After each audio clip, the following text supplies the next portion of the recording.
தெய்வீகம் அன்பர்களுக்கு இனிய வணக்கம். மகிஷாசுரன் ஒரு வரம் கேட்கிறான் என்று பார்த்தோம். அது என்ன வரம் என்று பார்க்கலாம். இப்போது பொதுவாக இந்த உலகை ஆளும் சக்தி பராசக்தி. பெண்தான் அனைத்திற்கும் அடிப்படையாக இருக்கிறார். ஈஸ்வரனே இயங்குவதற்கு சக்தி தேவை.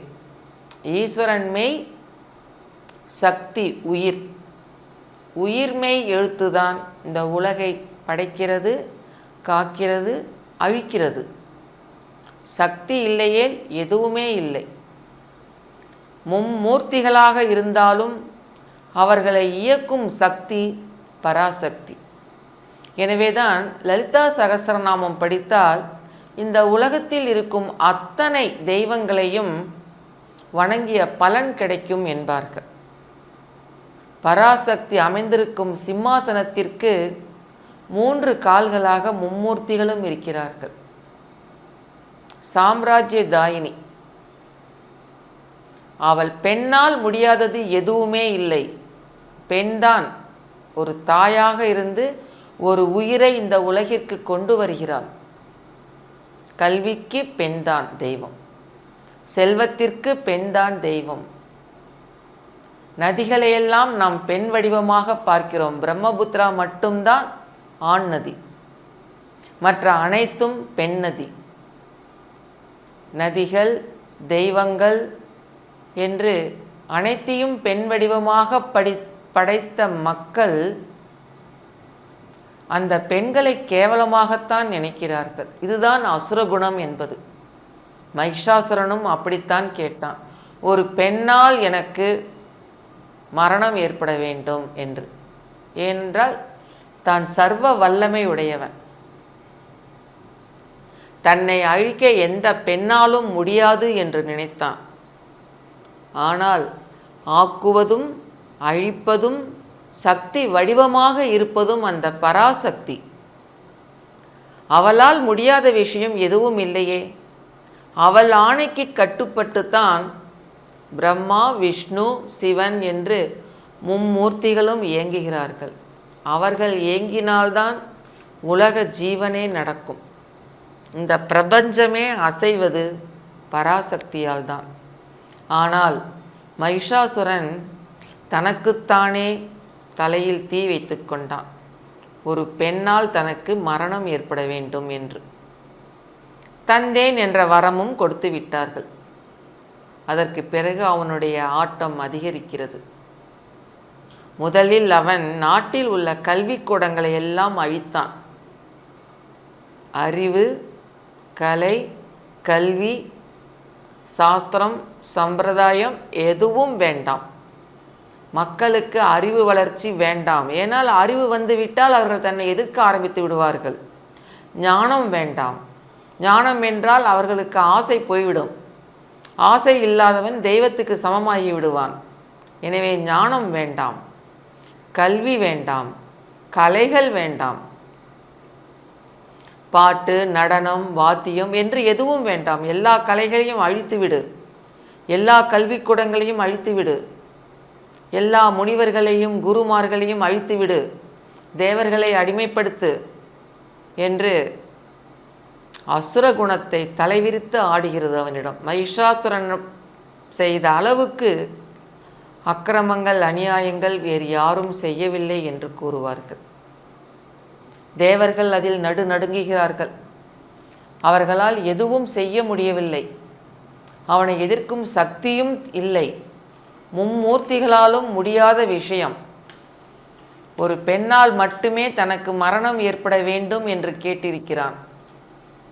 ஒரு பெண், அவள் உருவாக வேண்டும், பராசக்தி வர வேண்டும். இந்த உலகில் உள்ள அனைத்து ஜீவன்களிலும் பராசக்தி நிறைந்திருக்கிறாள். எனவே மும்மூர்த்திகளும் சேர்ந்து தன்னுடைய உருவமாக சம்ஹார மூர்த்தியை உருவாக்குகிறார்கள். அவளுக்கு நவக்கிரகங்களும் தங்களிடம் உள்ள சக்தியை அளிக்கிறது. அனைத்து தேவர்களும் தங்களுடைய சக்தியை அளிக்கிறார்கள். துர்கா தேவியாக அவள் உருவாகிறாள். எனவேதான் அம்பிகையை 9 நாள் வழிபடுகிறோம் நாம். ஒவ்வொரு நாளும் அவளுக்கு நவ சக்திகள் உண்டாகிறது. ஒவ்வொரு நாளும் அவளுடைய சக்தி கூடிக்கொண்டே போகிறது.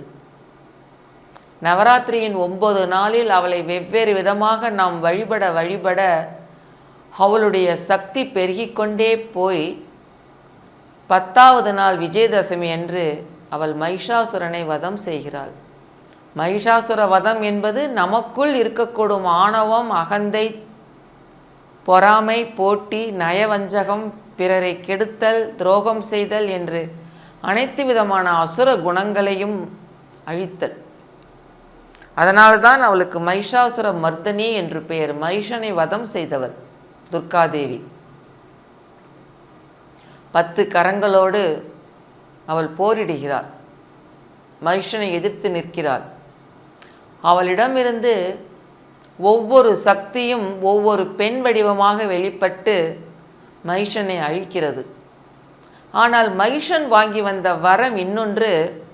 அவன் உடலிலிருந்து சொட்டும் ஒவ்வொரு இரத்த துளியும் ஒரு மகிஷனாக உருவாகும். இது அவன் வாங்கி வந்த வரம். எனவே துர்க்கை தன் உடலிலிருந்து ஏராளமான பெண் சக்திகளை உருவாக்குகிறாள். அந்த ஒவ்வொரு சக்தி வடிவமும் மகிஷன் உடலிலிருந்து வீழும் ஒவ்வொரு இரத்த துளியையும் குடித்து விடுவார்கள். கடைசியில் அம்பிகை மகிஷாசுரனையும் வதம் செய்கிறார். அதை தேவர்களெல்லாம் போற்றி புகழ்ந்து வணங்குகிறார்கள். மகிஷாசுரமர்தனி பாடல் என்பது தினசரி வீட்டில் பாடக்கூடாது என்பார்கள். நவராத்திரி 9 நாளும் மகிஷாசுரமர்தனி ஐகிரி நந்தினி என்ற பாடலை பாட வேண்டும். அதன் மூலம் அம்பிகை உற்சாகமடைந்து நம்மை சுற்றி நம்மளை வீழ்த்த காத்திருக்கும் அனைத்து தீமைகளையும் அழிப்பாள் என்று கூறுவார்கள். அந்த துர்கா தேவி வடிவம் மகிஷனை வதம் செய்கிறது. தேவர்களெல்லாம் உற்சாகத்தோடு அவள் மீது பூமாரி பொழிகிறார்கள். ஆனால் மகிஷனின் தங்கை மகிஷி கரம்பனின் மகள். மகிஷாசுரன் தேவலோகத்தில் தேவர்களை அடிமைப்படுத்தி ஆட்சி செய்ததால் இவள் சுகபோகங்களை அனுபவித்து கொண்டிருந்தார். இப்போ மகிஷன் இறந்த பிறகு அவளுக்கான சுகபோகங்கள், சௌகரியங்கள் போய்விட்டது. அவளை மதிக்க இப்பொழுது யாரும் இல்லை. தன்னுடைய பெருமையை, அதிகாரத்தை இழந்த மகிஷி